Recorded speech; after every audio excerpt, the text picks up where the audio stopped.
বিসমিল্লাহির রহমানির রহিম। আজ সন্ধ্যা 5:30টার সময় আগ্রাবাদ জাম্বুরি পার্কের পূর্ব প্রথম গেটে এই শিশু বাচ্চাটিকে পাওয়া যায়। শিশু বাচ্চাটির সাথে কেউ ছিল না। আগ্রাবাদ জাম্বুরি পার্কে গেট সিকিউরিটি ভাই, আপনার কি নাম? আব্দুল মালিক। আব্দুল মালিক ভাই, আপনি কয়টার সময় বাচ্চাটিকে পাইছেন? 5:25 মিনিট। সন্ধ্যা 5:25 মিনিটে আব্দুল মালিক ভাই গেট বন্ধ করে গেটের বাইরে গেলে এই বাচ্চাটিকে দেখতে পায় শোয়া অবস্থায়। তার গায়ে একটি চাদর, সুন্দর কাঁথা, সুন্দর জামা আছে।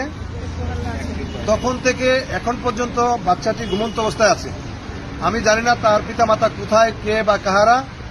আপনাদের লাইক, কমেন্ট, শেয়ার দ্রুত যদি ছড়িয়ে দেন, এই বাচ্চাটির পিতামাতার কাছে যেন আমরা বাচ্চাটিকে পৌঁছে দিতে পারি, সর্বোচ্চ চেষ্টা করব।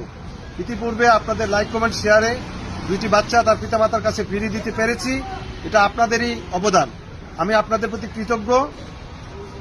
মেহরবানি পূর্বক আজকের এই লাইভটি যত দ্রুত সম্ভব, আজকের এই ভিডিওটি যত দ্রুত সম্ভব একটু ছড়িয়ে দিন, লাইক করেন, কমেন্ট করেন, যেন এই বাচ্চাটিকে তার পিতামাতার কাছে ফিরিয়ে দেওয়া যায়।